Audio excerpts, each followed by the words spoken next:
अस्सलाम वालेकुम, नमस्कार दोस्तों।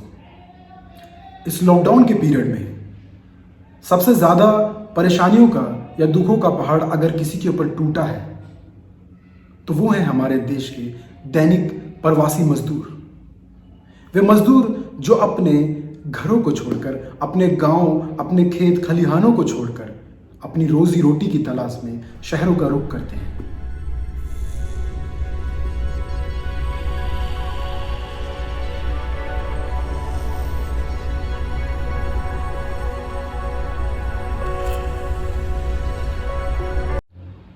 बड़ी बड़ी इमारतें खड़ी कर देते हैं, लेकिन शहरों में उनके रहने का ठिकाना नहीं होता है।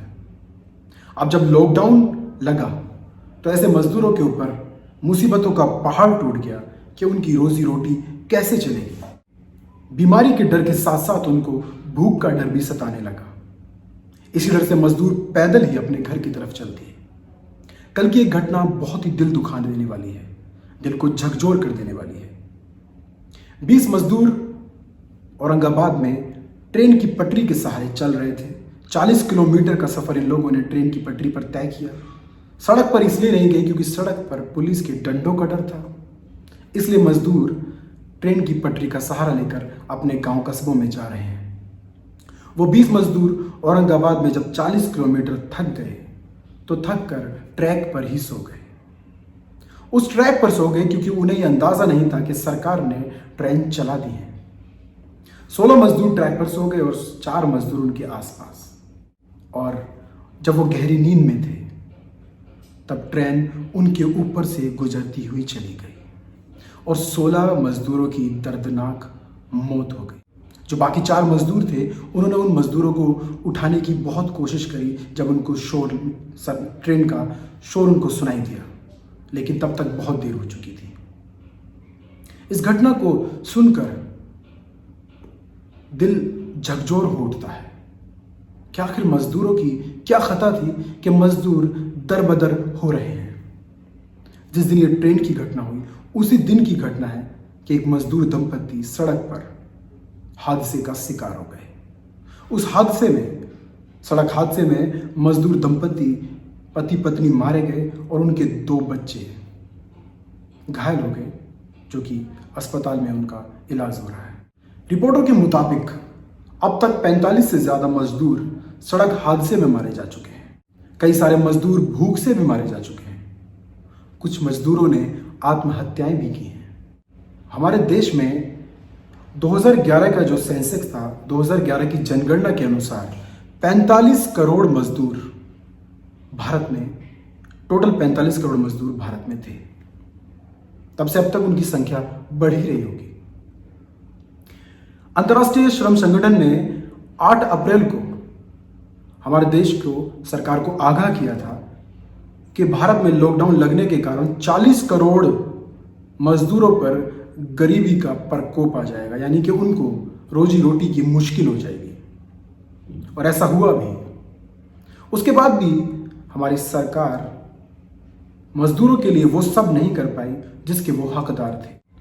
हम विदेशों से प्रवासियों को लाने के लिए हवाई जहाज चला सकते हैं, लेकिन मजदूरों को उनके घर भेजने के लिए बसेस और ट्रेन चलाते चलाते हमने इतनी देर कर दी कि अब तक न जाने कितने मजदूरों ने अपनी जान गंवा दी। मजदूर सड़क के रास्ते से 100 किलोमीटर, 200 किलोमीटर पैदल ही चल दिए। एक राज्य से दूसरे राज्य भूख के लड़कर, बीमारी से लड़कर मजदूर पैदल ही अपने घर की तरफ चल दिए। ऐसे में बीमारी का खतरा तो है ही, सड़क दुर्घटना का खतरा या ट्रेन दुर्घटना का खतरा भी बढ़ गया। सरकारों को बहुत ही उचित कदम उठाने होंगे। हमारे देश में ये मजदूर, प्रवासी मजदूर ज़्यादातर यूपी, बिहार और मध्य प्रदेश से शहरों का रुख करते हैं। तो उन प्रदेश की सरकारों को भी इनके लिए अच्छी सुविधाएं लानी होंगी ताकि उनको सही सलामत उनके घर पहुंचाया जा सके। मजदूरों का मनोबल दिन ब दिन टूट रहा है। अब जब मनोबल मजदूरों का टूट जाएगा तब एक और समस्या देश के सामने खड़ी हो जाएगी। वो समस्या होगी जब लॉकडाउन खत्म हो जाएगा और सब कुछ फिर से पहले जैसा हो जाएगा, तब इन मजदूरों को इनके गांवों से वापस बुलाना बहुत मुश्किल हो जाएगा। क्योंकि जो मजदूर भूख, प्यास बीमारी झेलकर, धूप और गर्मी की तपिश झेलकर, किलोमीटर 100 किलोमीटर पैदल चलकर, मीलों का सफर पैदल चलकर अपने गांव पहुंचे हैं, तो उनकी हिम्मतें टूट गई हैं। शायद ही अब वो शहरों का रुख करें। अगर सरकार ने जल्द ही मजदूरों के लिए बेहतर से बेहतर इंतजाम नहीं किए तो लॉकडाउन के बाद कारखानों को चलाने के लिए, इमारतों को बनाने के लिए और बहुत सारी योजनाओं के लिए दैनिक मजदूरों की कमी हमारे देश में हो जाएगी। और जब ये मजदूर गांवों में रुकेंगे तो गांव में भी इनके लिए रोजी रोटी की समस्या पैदा हो जाएगी। तो सरकार से मेरी अपील है, मेरी विनम्र अपील है कि इन मजदूरों की समस्याओं को देखें। इनके लिए आश्रय स्थल में सब कुछ खाना सही से पहुंचे तो फिर ये क्यों पैदल चलेंगे।